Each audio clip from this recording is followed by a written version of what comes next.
Welcome back, guys and girls. As you can see, right, so basically today was going to be the start of garden maintenance. So basically, obviously, I've said on the series before, on some of my videos before, building an outhouse at the bottom of the garden. As you can see, massive garden, lots of space, lots of things we can do. There can be a lot of creation going on, and we have a good idea for how we want to have the garden. However, today was supposed to be demo day. So in terms of demo day, I don't mean like knocking a house down or anything like that. We're just basically going to be chopping all this here wood up, moving all that wood, chopping all that wood up, putting it in piles, branches over there, piles there, kind of that sort of idea. Shaving down the rest of that bush, getting all that bramble down, getting all the bramble over there cut down and moved. And basically the back, because there's loads of branches at the back, it's pretty far back. I don't know if you can see that far behind that tree. There's loads of branches and bramble. So all that needs to come down, but I think it's mostly dead wood, so it's not a massive issue to get it moved. We started about, it's about 11 o'clock now. I started this about 9:30 this morning. 9:30, 10 o'clock-ish this morning. Skip arrived, perfect. What wasn't perfect is that it's now absolutely, I don't know if you can kind of tell, but it's absolutely trashing it down. So it wasn't even predicted to rain in my particular region today. I looked at the weather forecast, looked good, dandy. And obviously it's turned out to be quite the opposite, so it's kind of limited to what I can do today. Obviously I can probably not going to risk bringing out my battery powered tools and stuff like that, because purely I don't want to kind of hurt myself, or maybe whatever, I may be just talking shit, and my people in the comments might come after me for that, which is fine. And then as you can kind of see now, the sun has started trying to peer through, so that's just kind of how it works in this country, isn't it? Rain, sun, snow. What else could you get in one day? Who knows? Might get a hailstorm later. Weather. Anyway, so the idea is this sort of like a mini series. It's going to be leading up to, because basically I've sort of said before on the channel, this will probably go on both my channels. I have a gaming channel and also have a Pokemon channel, and this will probably go on both my channels. So I've not tagged myself in either of those channels, so people don't know which is which. I obviously want to kind of independently grow either channel. But however, these series will be covered on both because it reflects both in respectively in certain ways. So the idea is going to is to have all of this completely cleared, broken down, put into the skip with all the rubbish that you kind of see around, because it's stuff that's been changed, chopped. New mattress came, old mattress got chucked in here because we knew we were getting a skip. Bits of an old dartboard. Obviously, wish I'd kept it because it's a half-size board, really good dartboard. If you haven't got one in your darts player, probably the best board for you to get to practice, get better, because I think it's half the size of a normal size, and it makes you a lot more accurate when you're throwing. So really good board to have. Obviously just old suitcases and stuff that's been chucked out. There's other stuff in the house that's going to go as well, so it's not just for garden waste, it's also for other stuff that needs to be cleared out, because we've basically had a kitchen done and loads of other stuff's happened. So the idea is going to be to completely strip this garden from top to bottom. As you see, it's a big garden. I believe when last time I measured this garden, I think if I'm correct, it was about 89 foot. So it's a big garden. Idea is kind of going to be is eventually to have that tree come down, because obviously that tree is sort of slanted to the left. Unless I go close, you probably won't be able to notice, but the foundations of the tree have kind of jumped up. So we had a storm, it knocked another tree out, and that's basically all the remnants of this and all the bits that you see over here, the logs, the tree branches. That is all from the tree that fell down, which they're big trees. They've been here for many years. I don't know how many years they've been here for, but they've been here for a long time. So they basically fell down. My cousin, her husband came. He's a tree surgeon. He took care of the tree itself, moved it into our garden, and we basically took care of the rest. And then the idea is to bring that other tree down, because I don't really want to leave it there and build something around it and then it falls through it and it just completely wrecks everything. Plus it's not ideal because it's not making the ground flat. The ground was flat before, and obviously now that's pumped up a little bit. It's all completely, you can see the roots coming out and stuff. So obviously I think it's another big storm and it might be on its way out anyway. So maybe I won't have to do it. It might just fall down itself. And then there's the tree at the back there. It's not particularly in our garden. It's sort of in between three gardens. So I don't know if it's particularly going to affect what I want to do. But however, I will probably just speak to both my neighbours, get permission, and maybe take it down. Or if they want to keep it, I'll just trim it to the point where it's not affecting my garden. There's also another tree that's sort of there to the side there. That's kind of in my garden and also in next door's garden. And all of this sort of plantation here, it's sort of stopped raining, so I can kind of get outside now. So the plantation here, all of this stuff here is like basically from the old way of, I'm guessing the old style gardens that used to have like a food plantation bit here. So it's like sort of like a stone rockery sort of there, and you used to be able to put potatoes or whatever there. It also runs all the way down here. All of that all of that stuff is basically going to go. So I'll give you a walkthrough from the entry. Now that's kind of, I'm just going to shut this gate. Sort of like the way it's going to kind of happen is all of this is going to be stripped completely. This is going to go, all the fence panels are going to go. We're going to have like a slatted wooded fence is going to be put in, probably about the same height, all the way through, all the way down to probably about where this plantation is, because it's sort of where the divide is. There was an idea to put a second gate in, which I'm still kind of considering that idea. So I might just, I am tempted to build up a 6 foot instead of putting probably about 3 foot sort of high fence.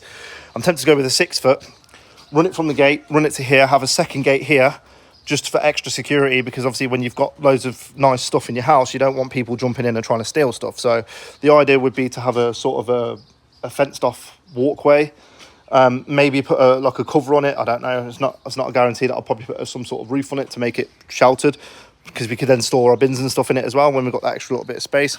That's going to obviously go as well, because it's all rubble and rockery. And then the idea is going to be to fence all the way down to the bottom that side, all the way down to the bottom that side. And then obviously at the back of the garden, it's basically going to be, going to be stripped, cleared and flattened, rotavated. And then obviously just dig out all the roots, make sure everything is, and then do a soil test, make sure everything's ready and okay to be built on, which it should be, because I don't think we've ever had any bogs. Considering we've had a lot of bad rain, we've never really had a boggy garden. It's kind of held quite well. Obviously, I've still got to do the test to make 100% sure that I can build on it. I don't think there's going to be any issue, so we're kind of good in that department. So the idea is strip all that, and then like the garden side of stuff, we'll break it down into 3 parts. It's going to be garden, and then it's going to be build, and then it's going to be interior. So 3-part series in terms of, I don't know how many parts, but it's basically going to be, the first part is going to be the complete clean up of this garden. So it probably, I don't know how many videos it's going to be, but I'm not going to kind of film every single thing. Obviously you don't want to see me moving stuff to escape. It kind of tends to be a bit boring, but it probably do some time-lapse stuff and then drop in with a few bits and bobs. You know how everyone sort of seems to do that thing, and it kind of works nicely, seamlessly and all that stuff. So the idea for the garden, we end up gonna sort of, if you can see where the path is, the path sort of runs to where that weird sort of tree is sticking up. That's where the path kind of ends. So it's kind of a big path. We're going to shorten that path a little bit, probably about a couple of foot. And then what we're going to end up doing is eventually see if we can build some sort of decking. Build a decking so it kind of comes up to the height of the door, because obviously it's quite a high step down. That's probably the idea for this top end of the garden, is to build a deck, have a barbecue on it, have some sofa, furniture, that kind of thing on it, and it's somewhere you can sit and relax and chill and whatever. And then kind of going to have maybe, obviously, you know, there's going to be a 20 foot by 23 foot shed at the back. In between that space is all going to be grassed out. So I don't know if we're going to buy either AstroTurf or like synthetic turf or new turf. It all depends on the state of the grass. But to be fair, weirdly enough, last year when we cut all the garden down and I basically got it all completely sorted and got it down to like the barren thingy, it was complete mud. There was no grass. And suddenly now there's boatloads of grass. So again, maybe it's an idea of just to let the grass grow itself, but again, it all depends how it looks once it's completely stripped and clean and rotavated and stuff. It might not be that, it might need to just be if you're going to put new turf on it, just going to have to put new turf on it and look after it and water it. And obviously we've had a tap put in. I don't think you really can see it because there's a lot of stuff there. You can't see it in that gap. So we had a tap put in, bought one of them sort of flimsy, weird kind of hose things. Does the job. So we can obviously now start to keep maintenance on the garden. We are going to have an electrical output run through from the junction box in the house, underground, sort of not underground, but it's going to be dug a trench sort of dug on the side, run it all the way down to the bottom, because obviously when we have the outhouse built, we're going to need power because we're going to have fridges and stuff in there. So that's kind of the idea. And then obviously in between, it's basically going to be grassed. Obviously my son, we're going to put like some bits in there for him to have in there. So he's going to have like a goalpost.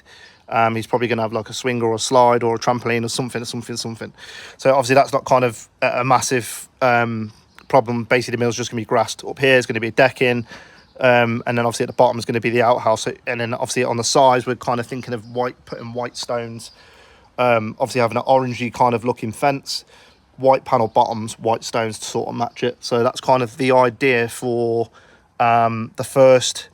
I don't know in which order everything's going to get done. So the idea is going to be to kind of get most of the groundwork done first. Obviously, we haven't only got a 6-yard skip. Unfortunately, the company that we used, they said the biggest they could do is a 6-yard if you want to use mixed waste. So, like, for example, garden and stone, which is a pain in the ass because I wanted an 8-yard. Much more space. 2 yards of difference doesn't sound a lot, but it is in terms of overall volume for a skip. But however, worst case scenario, we can buy a burner bin and burn a lot of the grass and all the other stuff. So it's not a massive headache. It's just more work for less time that I have, because going back to work Monday, I want to relatively have all of this stripped and clean by Monday. So that's virtually, we're on Wednesday today, so that's like 5 days. 4 or 5 days, if I can get in for 4 or 5 days. I'm hoping to get in today, tomorrow. Obviously, now the sun's come out, I should now realistically be able to get back in and chop a lot more wood up. If I can get most of the wood chopped today, I'd be happy with that, and then tomorrow I can start moving stuff. So that's probably the first part of this series. It's going to be how many other parts that gets filmed for this, and then for the second part is basically going to be like sort of, you'll kind of know because of the renovation. When we've rotivated the ground, when we've done a soil test, all them things will be like the last kind of things that we need to do. So once we kind of get to that pinnacle point, it will be then putting down the foundations for the shed, which I don't know when the shed's going to start being built, because there's a lot of other things that are going on. I'm obviously going to New York. I was supposed to go to New York in September. It's now being moved till February. So obviously now that's a change in stuff, so that gives me a little bit more time. Embarrassed to say that I don't actually drive a car yet, which is, it's scandalous at my age, but I've never really felt the need to want to drive.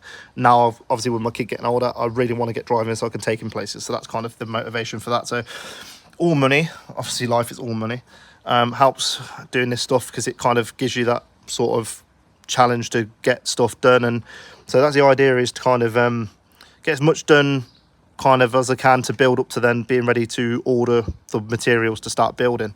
I was looking at obviously 2 metal sheds.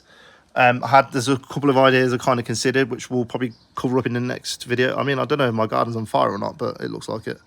There's loads of, I don't know if you kind of really can't see on the camera, but on the right hand side there's a boatload of smoke coming out of that bit of the garden. That's kind of interesting.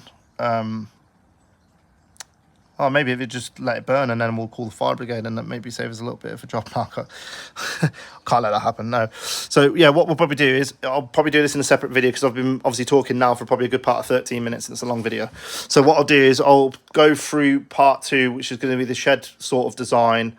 So basically I'll do part 1, part 2, part 3, and then obviously when we'll start the series, it'll basically be jumping into the garden side of stuff. So I hope you enjoyed this little sort of mini video, and I'll catch you in the next one. I love you all. Peace.